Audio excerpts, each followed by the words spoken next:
Hi, hello guys, welcome back to another video to see what Pranav explores today. So நம்ம வந்து இந்த video என்ன பார்க்க போறோம்னா how I got my New Zealand student visa, என்னோட personal experiences and mistakes வந்து உங்களுக்கு share பண்ணுறேன். ஸோ தட் இந்த மிஸ்டேக்ஸ்லாம் பார்த்துட்டு நீங்கள் அவாய்ட் பண்ணிக்கலாம். ஏன்னா நான் வந்து பண்ண ஒரு சின்ன மிஸ்டேக்கான வந்து நான் ஒரு இன்டேக்கே வந்து எனக்கு வந்து ஸ்கிப் ஆகிடுச்சு. இந்த வீடியோ வந்து ஃபுல்லாக பாருங்கள். உங்களுக்கு பிடிச்சிருந்ததுன்னா ஒரு லைக் பண்ணுங்கள். If you new to this channel please do subscribe. வாங்க வீடியோக்குள்ளே போகலாம். ஃபர்ஸ்ட் உங்கள்கிட்ட ஒன்று சொல்லிக்கிறேன். இந்த வீடியோ வந்து 3 பார்ட்டாக பிரிச்சிருக்கேன். ஃபஸ்ட்டு பார்த்தீங்கன்னா வீசா அப்ளை பண்ணுறதுக்கு முன்னாடி நம்ம என்னென்னா வந்து டாக்குமெண்ட்ஸ் என்ன பண்ணணும், எந்த காலேஜ் சேரணும், அதை பற்றின டீட்டெயில்ஸ் வந்து ஃபஸ்ட்டு வீடியோவில் போடுறேன். செகண்ட் வீடியோவில் என்ன போட போகிறேன்னா வீசா அப்ளை பண்ணுறதுக்காக என்னென்ன டாக்குமெண்ட்ஸ் நம்மக்கிட்ட முன்னாடியே வச்சுருக்கணும்னு சொல்லிட்டு அது ஒரு வீடியோ போடுறேன்.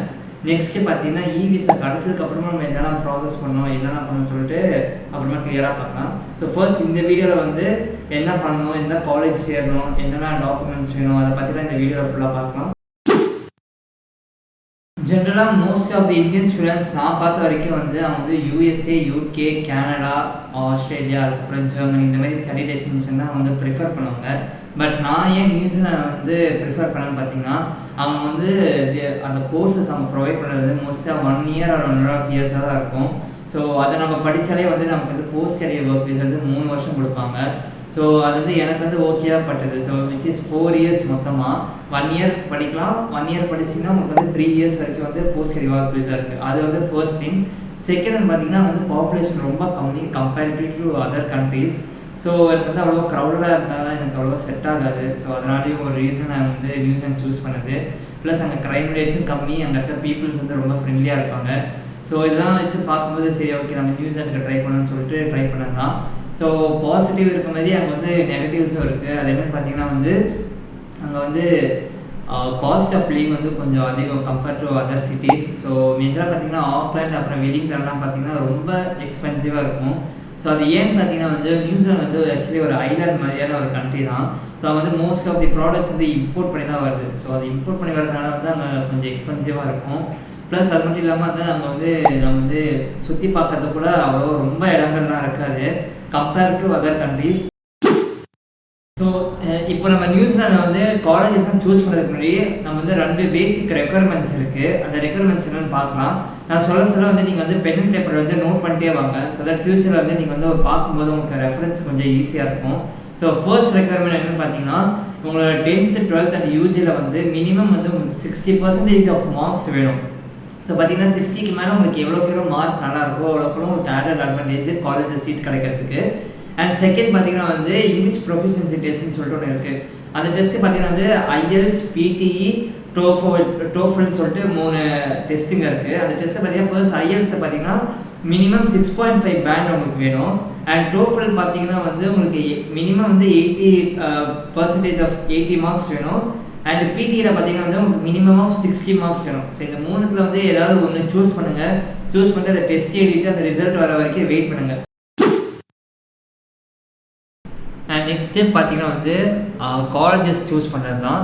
ஸோ நியூசிலாண்டில் பார்த்தீங்கன்னா வந்து 8 மேஜர் யூனிவர்சிட்டிஸ் இருக்குது. அது என்னென்னா பார்த்தீங்கன்னா வந்து university of Auckland university of technology, university of Waikato, Massey university, Victoria university of Wellington, university of Canterbury, Lincoln university and university of ஒட்டாகோ.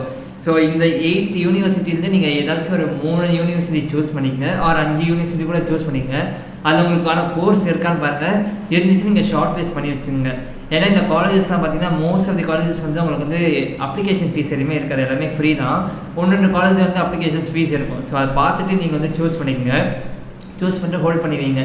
ஏன்னா வந்து நான் ஏன் இந்த 8 யூனிவர்சிட்டிஸ் பர்டிகுலராக சொல்கிறேன் பார்த்தீங்கன்னா வந்து இந்த இது வந்து ரேங்கிங்ஸில் பார்த்தீங்கன்னா குளோபல் ரேங்கிங்கில் பார்த்தீங்கன்னா டாப் 100 டாப் 500 அதுக்குள்ளே தான் இருக்குது. ஸோ உங்களுக்கு வந்து வீசாவோட சக்ஸஸ் ரேட்டும் ரொம்ப அதிகமாக இருக்குது இந்த காலேஜஸ் இந்த காலேஜஸ்லாம். அண்ட் எந்த திங்ஸ் அவாய்ட் பண்ண பார்த்தீங்கன்னா வந்து நீங்கள் வந்து டிப்ளமா இல்லை பாலிடெக்னிக்லாம் இருக்குல்ல அந்த கோர்சஸ்லாம் தயவு செஞ்சு அவாய்ட் பண்ணி. இங்கே இருக்க மோஸ்ட் ஆஃப் தி கோர்சஸ் பார்த்தீங்கன்னா வந்து 1 இயர் கோர்ஸ் இருக்குது அண்ட் 1.5 இயர்ஸ் கோர்ஸ் இருக்குது. ஸோ நீங்கள் அதை சூஸ் பண்ணுறதுக்கு முன்னாடியே பார்த்து சூஸ் பண்ணுங்கள் எதுன்னு சொல்லிட்டு. ஸோ அதுக்கப்புறம் வந்து நியூசிலாண்டில் பார்த்தீங்கன்னா மோஸ்ட் ஆஃப் தி காலேஜஸ் வந்து 2 இன்டேக்ஸ் இருக்குது, மேஜர் இன்டேக்ஸ். அது என்னென்னு பார்த்தீங்கன்னா ஃபெப்ரவரி இன்டேக் ஒன்று இருக்குது. அது ஃபெப்ரவரி இன்டேக் அப்புறம் வந்து ஜூலை இன்டேக் இருக்குது. ஸோ இது 2 தான் வந்து மேஜர் இன்டேக்ஸ் வந்து நியூசிலாண்டில். ஸோ அதுவும் நோட் பண்ணி வச்சுருங்க. ஸோ இப்போ காலேஜ்லாம் சூஸ் பண்ணிட்டீங்க, காலேஜ் கோர்ஸ் வந்து நீங்கள் சூஸ் பண்ணிட்டீங்க அப்படின்னா, அதுக்கப்புறம் இப்போ வந்து ஒரு சில டாக்குமெண்ட்ஸ் வந்து நம்ம காலேஜுக்கு சப்மிட் பண்ணுற மாதிரி இருக்கும். அது என்னென்ன டாக்குமெண்ட்ஸ் பார்த்தீங்கன்னா வந்து ஃபஸ்ட்டு இந்த எஸ்ஓபி ஸ்டேட்மெண்ட் ஆஃப் பர்பஸ்ன்னு சொல்லிட்டு ஒன்று இருக்குது. அது என்ன பார்த்தீங்கன்னா நம்மளை பற்றி நம்ம சொல்லிங்க டெல் மீ அபவுட் யுவர் செல்ஃப்னு சொல்லிட்டு நம்ம என்னென்ன பண்ணியிருக்கோம், 10th எவ்வளோ மார்க் எடுத்திருக்கோம், 12th எவ்வளோ மார்க் எடுத்திருக்கோம், காலேஜில் எவ்வளோ மார்க் எடுத்திருக்கோம், நம்மளோட இன்ட்ரெஸ்ட்லாம் என்னது, நம்ம எதனால் வந்து இந்த காலேஜை சூஸ் பண்ணுறோம் அண்ட் எதனால் பர்டிகுலராக இந்த கோர்ஸ் சூஸ் பண்ணுறோம்னு சொல்லிட்டு ஒரு 2 to 3 பேஜஸ்க்கு வந்து நம்ம வந்து ஒரு கண்டென்ட் ரெடி பண்ணி எஸ்ஓபி மாதிரி ரெடி பண்ணி வச்சுங்க. நெக்ஸ்ட் பாஸ்போர்ட்டோட ஃப்ரண்ட் அண்ட் பேக் ரெண்டுமே வந்து நல்லா காப்பி எடுத்து சேவ் பண்ணி வச்சுங்க. நான் பண்ண ஒரு மிஸ்டேக் என்னென்னு பார்த்தீங்கன்னா வந்து பாஸ்போர்ட்டில் வந்து என் ஃபோட்டோக்கு கீழே ஒரு சிக்னேச்சர் மாதிரி ஒன்று இருக்கும். ஃபர்ஸ்ட் டைம் வந்து அப்ளை பண்ணும்போது அந்த சிக்னேச்சர் இல்லை, அதனால் அது ஒரு இஷ்யூ ஆச்சு. அண்ட் நெக்ஸ்ட்டு பார்த்தீங்கன்னா வந்து 10th 12th UG and degree certificate, அப்புறமா கன்சாலிடேட்டட் மார்க் ஷீட்னு ஒன்று சொல்லுவாங்க. அது வந்து எல்லா சப்ஜெக்ட்ஸ் நம்ம எதனா ஸ்கோர் பண்ண சொல்லிட்டு கன்சாலிடேட் பண்ணி சிஜிபிஏ மாதிரி கொடுத்து ஒரு ஷீட் கொடுப்பாங்க, அது ஒன்று வச்சுருங்க. அதுக்கப்புறமா உங்களோட சிவி நீங்கள் தனியாக ஒரு ரெஸ்யூம் ஒன்று ரெடி பண்ணி வச்சுங்க. தென் பார்த்தீங்கன்னா இன்டர்ன்ஷிப் சர்டிஃபிகேட், நீங்கள் காலேஜ் எதாவது இன்டர்ன்ஷிப் பண்ணிங்கன்னா அதோட சர்டிஃபிகேட்ஸ் வச்சுங்க. தென் பார்த்தீங்கன்னா நீங்கள் வேறு ஏதாவது அச்சீவ்மெண்ட்ஸ் ஏதாவது பண்ணியிருக்கீங்க காலேஜில் அப்படின்னு சொல்லி பார்த்தீங்கன்னா அந்த சர்டிஃபிகேட்ஸை வச்சுங்க. இது எல்லாமே வச்சுக்கிட்டு நீங்கள் வந்து காலேஜுக்கு வந்து நீங்கள் அப்ளை பண்ணணும். அப்ளை பண்ணதுக்கப்புறம் பார்த்தீங்கன்னா வந்து ஃபர்ஸ்ட் காலேஜ்லேருந்து உங்களுக்கு ஒரு ரிப்ளை மெயில் வரும். அது வரதுக்கு மினிமம் ஒரு 2 வீக்ஸ்லேருந்து 1 month கிட்ட ஆகலாம். காலேஜஸை டிபெண்ட் பண்ணி, காலேஜஸ் அண்ட் இன்டேக்ஸை டிபெண்ட் பண்ணி. ஸோ நீங்கள் எவ்வளோக்கு எவ்வளோ சீக்கிரமாக அப்ளை பண்ணுறீங்களோ உங்களுக்கு ரெஸ்பான்ஸ் வந்து சீக்கிரமாக கிடச்சிரும். நீங்கள் டைம் ஆக நீங்கள் பண்ணிங்கன்னா வந்து நிறைய ஸ்டூடெண்ட்ஸ் அப்ளை பண்ணுறதுனால அவங்க ரிப்ளை பண்ணுறதுக்கு வந்து கொஞ்சம் லேட் ஆகும். ஸோ அதை நோட் பண்ணிக்கோங்க. ஸோ ஃபஸ்ட் வந்து பார்த்தீங்கன்னா கண்டிஷனல் ஆஃபர் லெட்டர்னு சொல்லிட்டு ஒன்று வரும். கண்டிஷனல் ஆஃபர் லெட்டர் பார்த்தீங்கன்னா வந்து இப்போ காலேஜ் வந்து உங்கள் டாக்குமெண்ட்ஸ் எல்லாத்தையும் பார்த்துருப்பாங்க. பார்த்துட்டு இன்கேஸ் இது ஒரு சில விஷயங்கள்லாம் விட்டு போகுது அப்படின்னு சொல்லிட்டு பார்த்தீங்கன்னா அதை மென்ஷன் பண்ணியிருப்பாங்க. ஸோ இந்த கண்டிஷன்ஸ்லாம் நீங்கள் வந்து சாட்டிஸ்ஃபைட் பண்ணிட்டீங்கன்னா உங்களுக்கு நெக்ஸ்ட்டு பார்த்தீங்கன்னா அன்கண்டிஷனல் ஆஃபர் லெட்டர் வரும். ஸோ அன்கண்டிஷனல் ஆஃபர் லெட்டர் தான் வந்து உங்களுக்கு ஃபர்ம் ஆஃபர் லெட்டர்னு சொல்லுவாங்க. அதுதான் வந்து உங்களுக்கு பக்காவாக உங்களுக்கு அங்கே தான் சீட் இருக்குன்னு சொல்லிட்டு சொல்கிறது பார்த்தீங்கன்னா வந்து அன்கண்டிஷனல் ஆஃபர் லெட்டர். இப்போ பார்த்தீங்கன்னா உங்கள் கையில் வந்து அன்கண்டிஷனல் ஆஃபர் லெட்டர் இருந்துச்சுன்னா ஸோ நீங்கள் வந்து ஒரு 50% முடிச்சிங்க. அந்த விசா ப்ராசஸை 50% முடிச்சிங்க. ஸோ நெக்ஸ்ட்டு 50% என்னென்னு பார்த்தீங்கன்னா வந்து உங்களுக்கு ஃபண்ட்ஸு. நியூசிலாண்ட் விசா இமிக்ரேஷன் ஆஃபீஸர்ஸ்க்கு பொறுத்த வரைக்கும் ஃபண்ட்ஸ் தான் வந்து அவங்களுக்கு வந்து மெயின் கான்சன்ட்ரேஷனாக இருக்கும். ஏன்னா வந்து பார்த்தீங்கன்னா அவங்க என்ன நினைப்பாங்கன்னா ஸோ இங்கே வர ஸ்டூடெண்ட்ஸ்லாம் வந்து கஷ்டப்படக்கூடாதுன்னு நினைப்பாங்க. ஸோ அவங்ககிட்ட வந்து சஃபிஷியண்டான ஃபண்ட்ஸ் இருக்கான்னு முதல்ல பார்ப்பாங்க.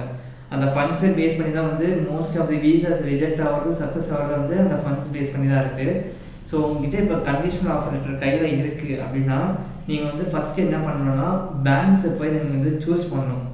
என்னென்னு பார்த்தீங்கன்னா சப்போஸ் இப்போ வந்து உங்களுக்கு காலேஜஸ்க்கு வந்து உங்களுக்கு வந்து 50 lakhs ஆகுதுன்னு 50 lakhs இருக்குதுன்னு வச்சுங்க. ஸோ சும்மா சொல்கிற 50 lakhs ஆகுதுன்னு வச்சுங்க. ஸோ உங்கள் கையில் வந்து இப்போ உங்ககிட்ட 50 lakhs இல்லை ஒரு 1 crore இருந்தால் கூட நான் என்ன சஜஸ்ட் பண்ணுவேன்னா என் எக்ஸ்பீரியன்ஸ் என்ன சொல்கிறேன்னா நீங்கள் வந்து பேங்க்ஸில் போய் ஒரு லோன் எடுங்க, எஜுகேஷன் லோன் எடுங்க. ப்ளஸ் எஜுகேஷன் லோனில் வந்து 2 இருக்குது, கொலாட்ரல் இருக்குது, அப்புறம் நான் கொலாட்ரல் இருக்குது. தயவு செஞ்சு சொல்கிறேன், நான் கொலாட்ரல் மட்டும் போயிடாதீங்க.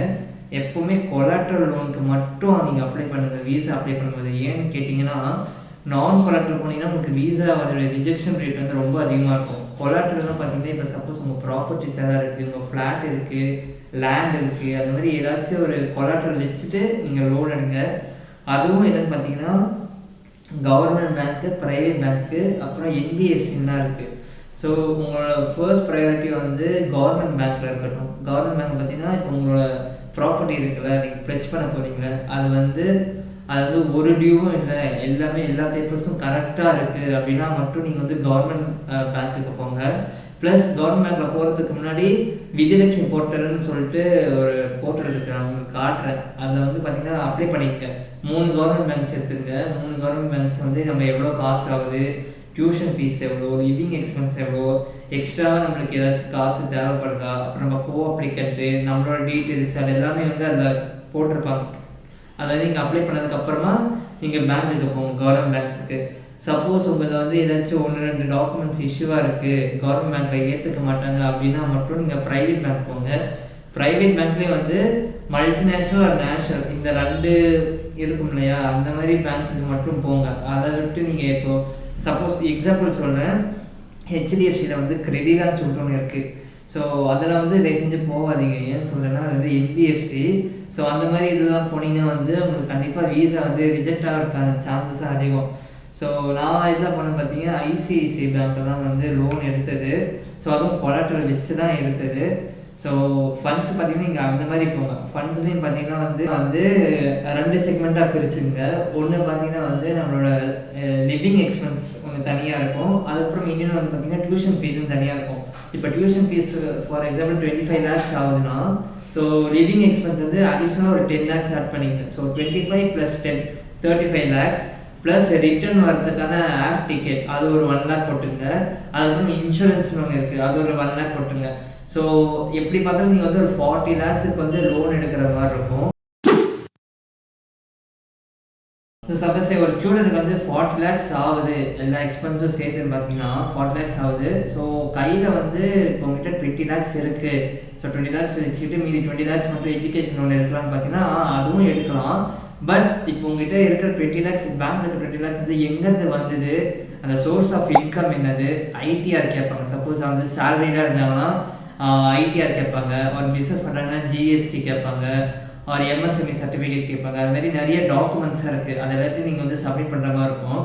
ஸோ அது வந்து ரொம்ப கவனமாக இருக்குது. ஏன்னா ஃபண்ட்ஸ் வந்து நம்ம வந்து இப்போ ஒரு சில கண்ட்ரிஸ் என் ஃப்ரெண்டுக்கிட்டலாம் கேட்கணும் என்ன சொன்னாங்கன்னா, இப்போ அக்கௌண்ட்டில் பார்த்தீங்கன்னா வந்து ஒன்றுமே இருக்காங்க, அவங்க கையில் ஒன்றுமே இருக்காது. பட் வீசாவில் வந்து ஒரு 30 lakhs தேவைப்படுது அப்படின்னா ஒரு 1 week or 2 week முன்னாடி வந்து யாராவது ஒருத்தர் தெரிஞ்சவங்க மூலம் வந்து டக்குனு ஒரு 30 lakhs போட்டுருவாங்க. போட்டு நம்ம திருப்பி கொடுக்கும்போது கொஞ்சம் எக்ஸ்ட்ரா வட்டி கொடுக்குற மாதிரி கொடுப்பாங்க. ஸோ அந்த மாதிரிலாம் இங்கே வந்து கண்டிப்பாக பண்ணவே முடியாது. ஏன்னா நியூசிலாந்து பொறுத்த வரைக்கும் என்னென்னா, இப்போ உங்கள் கையில் அந்த 20 lakhs இருக்குன்னா மினிமம் வந்து அது 3 months வந்து உங்கள் அக்கௌண்ட்டில் இருந்திருக்கணும். 3 monthsக்கு முன்னாடி உள்ள லைக் சப்போஸ் இப்போ 1 month தான் இருக்குது அப்படின்னா வீசா ஆஃபீஸர்ஸ்லாம் அலோவ் பண்ண மாட்டாங்க. அது எங்கேருந்து வந்ததுன்னு சொல்லிட்டு திருப்பி அதை கேட்டுகிட்டே இருப்பாங்க. ஸோ உங்கள் ஃபண்ட்ஸ் வந்து மோஸ்ட்டாக பார்த்தீங்கன்னா 3 months அதுக்கு மேலே இருக்கிற மாதிரி பாருங்கள் உங்கள் அக்கௌண்ட்டில். ஸோ அது இல்லாமல் அது வந்து ஜென்யூனாக அந்த காசு எங்கேருந்து வந்தது, ஸோ அதுக்கான எல்லா ப்ரூஃப்ஸும் வந்து நீங்கள் சப்மிட் பண்ணுங்கள். ஸோ நியூசிலாந்து இமிக்ரேஷன் எப்படின்னு பார்த்தீங்கன்னா வந்து அது ஆஃபீஸர்ஸ் எப்படின்னு பார்த்தீங்கன்னா வந்து நீங்கள் எவ்வளோ ப்ரூஃப்ஸ் வந்து கொடுக்குறீங்களோ ஸோ அவங்க அவ்வளோக்கெல்லாம் நீங்கள் வந்து ஜென்யூனான ஸ்டூடெண்ட் தான் சொல்லிட்டு அவங்கள வந்து புரிஞ்சுப்பாங்க. ஏன்னா ஒரு சில ஸ்டூடெண்ட்ஸ் பார்த்தீங்கன்னா வந்து கொஞ்சம் தப்பான வழியில் வந்து உள்ளே வர பார்ப்பாங்க. ஸோ அவங்க வந்து ஈஸியாக ட்ராக் பண்ணிட்டு அவங்க வந்து ஈஸியாக ரிஜெக்ட் பண்ணுறாங்க. ஸோ அந்த மாதிரி இல்லாமல் பார்த்துங்க. ஸோ ஃபண்ட்ஸ் தான் வந்து அங்கே மெயின் இதுவாக இருக்குது. நம்ம திருப்பி அதான் சொல்கிறேன், ஃபண்ட்ஸ் விஷயத்தில் வந்து ரொம்ப கான்சன்ட்ரேட் பண்ணுங்கள். ஸோ அதுக்கப்புறம் இங்கே ஒரு முக்கியமான விஷயம், ஒரு மிஸ்டேக் நான் என்ன பண்ணேன்னு பார்த்தீங்கன்னா வந்து இப்போ கொலட்ரல்லாம் வைக்கிறேன் பார்த்தீங்களா, அது வந்து மொத்தம் 2 விதமாக இருக்குது. க்ளோஸ் பிளட் ரிலேட்டிவ் அண்ட் நான் க்ளோஸ் பிளட் ரிலேட்டிவ் அப்படின்னு சொல்லிட்டு 2 விதமாக இருக்குது. ஸோ கொலட்ரல் பார்த்தீங்கன்னா அப்சல்யூட்லி அது வந்து எதர் உங்கள் பேரில் இருக்கலாம், அவர் உங்கள் ஸ்பௌஸ் பேரில் இருக்கலாம், அவர் உங்கள் ஃபாதர் மதர், அவர் கிராண்ட் ஃபாதர் கிராண்ட் மதர், அவர் உங்கள் சிப்ளிங்ஸ். ஸோ இவங்களோட பேரில் இருக்கிற கொலட்ரல் மட்டும் தான் நீங்கள் வச்சுட்டு வர முடியும். ஸோ அவங்களாம் வந்து உங்கள் க்ளோஸ் பிளட் ரிலேட்டிவ். ஸோ இல்லை மற்றவங்க பார்த்தீங்கன்னா இப்போ ஆண்ட்டு ஃப்ரெண்டு அங்கிள் அவங்களோட கொலட்ரல்லாம் வச்சுட்டு பேங்க்கில் ஒத்துப்பாங்க. பட் ஆனால் வீசா ஆஃபீஸர்ஸ் வந்து அதை ஒத்துக்கவே மாட்டாங்க. ஸோ நான் வந்து போன இன்டேக்கில் என்ன பண்ணேன்னா என்னோடய ஆண்டோட கொலட்ரல் வச்சுட்டு கவர்மெண்ட் பேங்க்கில் எனக்கு கிடச்சிது. அதனால் வீசா அப்ளை பண்ண போகும்போது என்ன சொன்னாங்கன்னா அது வந்து கண்டிப்பாக பண்ண முடியாது, ஏன்னா வந்து உங்கள் க்ளோஸ் பிளட் ரிலேட்டிவ் இல்லைன்னு சொன்னாங்க. ஸோ அது வந்து ஒரு பெரிய மிஸ்டேக் அது நான் பண்ணது. அப்போ நான் கவனிக்கலை. அதுக்கப்புறம் தான் சர்ச் பண்ணி பார்க்கும்போது தான் என்ன தெரிய இருந்ததுன்னா, இப்போ நான் சொன்னேன் பார்த்தீங்களா, இந்த ரிலேஷனில் இருக்கவங்களோட கொலட்ரல் வச்சு மட்டும் தான் நம்மளால வந்து வீசா அப்ளை பண்ண முடியும். ஸோ அதை கவனமாக பார்த்துக்குங்க. ஸோ இதெல்லாம் நீங்கள் வந்து லோன் எடுக்கிறதுக்கு முன்னாடி இதெல்லாம் நீங்கள் நோட் பண்ணிங்க. நோட் பண்ணதுக்கப்புறமா வந்து பேங்க்ஸ்க்கு போகிறீங்கன்னா உங்களுக்கு என்னென்ன டாக்குமெண்ட்ஸ் வேணும் இதெல்லாம் கேட்பாங்கன்னு சொல்லிட்டு நான் உங்களுக்கு வந்து ஒரு பிடிஎஃப் வந்து உங்களுக்கு கமெண்ட்ஸில் கொடுக்குறேன். ஸோ அதை வந்து ஒரு வாட்டி செக் பண்ணிங்க. அது எல்லா டாக்குமெண்ட்ஸும் இருக்கான்னு முதல்ல வெரிஃபை பண்ணிட்டு அதுக்கப்புறமா நீங்கள் போனது பேங்க்கில் வந்து ஃபஸ்ட்டு உங்களுக்கு எல்லாத்தையும் வெரிஃபை பண்ணுவாங்க. வெரிஃபை பண்ணிட்டு உங்களுக்கு சப்போஸ் ஒன்று ஏதாவது டாக்குமெண்ட்ஸ் மிஸ் ஆகுதுன்னா வந்து அவங்களும் உங்களுக்கு காண்டாக்ட் பண்ணுவாங்க. காண்டாக்ட் பண்ணி நீங்கள் அதை கொடுத்து அது ஒரு 1 month கிட்ட அந்த ப்ராசஸ் போகும். ஸோ ஃபைனலாக உங்களுக்கு எல்லாமே ஓகே ஆகிடுச்சுன்னு வச்சுருங்க. உங்களுக்கு வேல்யூவேட்டர் வந்து உங்கள் ப்ராப்பர்ட்டியை வந்து வேல்யூ பண்ணுவாங்க. வேல்யூ பண்ணதுக்கப்புறமா ஓகே இது வந்து இவ்வளோ ருபீஸ் இருக்குது, இது வந்து இவ்வளோ மதிப்பில் வந்து போகும்னு சொல்லிட்டு அவங்க வேல்யூவேட்டர் வந்து எழுதி கொடுப்பாங்க. ஸோ அதை வந்து நீங்கள் வச்சுக்கணும். அதை வச்சதுக்கப்புறம் அதுவும் வந்து நீங்கள் வந்து வீசா அப்ளை பண்ணும்போது வந்து நீங்கள் அதை கொடுக்க வேண்டியது இருக்கும் அந்த டாக்குமெண்ட்ஸ்லாம். ஸோ வேல்யூவேஷன் முடிஞ்சதுக்கப்புறமா நெக்ஸ்ட் ப்ராசஸ் என்னென்னு பார்த்தீங்கன்னா வந்து உங்களுக்கு சாங்ஷன் லெட்டர் கொடுப்பாங்க. அந்த சாங்ஷன் லெட்டர் வச்சு தான் நீங்கள் வந்து விசாவே அப்ளை பண்ண முடியும். சாங்ஷன் லெட்டரு, அப்புறம் ஆஃபர் லெட்டரு, அது மாதிரி நிறைய இருக்குது. நான் அதெல்லாம் ஒன்றுனா உங்களுக்கு சொல்கிறேன் என்னன்னு சொல்லிட்டு. ஸோ இது வரைக்கும் நீங்கள் பார்த்துங்க. இதோட இந்த வீடியோ வந்து முடியுது. இந்த வீடியோக்கு வந்து ஆக்சுவலி ஒரு 50 லைக்ஸ் இருந்துச்சுன்னா வந்து நெக்ஸ்ட்டு வந்து என்னெல்லாம் பண்ணணும், விசா எடுக்கிறதுக்காக என்னெல்லாம் வந்து டாக்குமெண்ட்ஸ் தேவைப்படும், என்னெல்லாம் பண்ணணும்னு சொல்லிட்டு நான் வீடியோவில் சொல்கிறேன். ஸோ மறக்காமல் இந்த வீடியோ இது வரைக்கும் பார்த்தீங்கன்னா ஒரு லைக், ஷேர், சப்ஸ்கிரைப் பண்ணுங்கள். So thank you guys.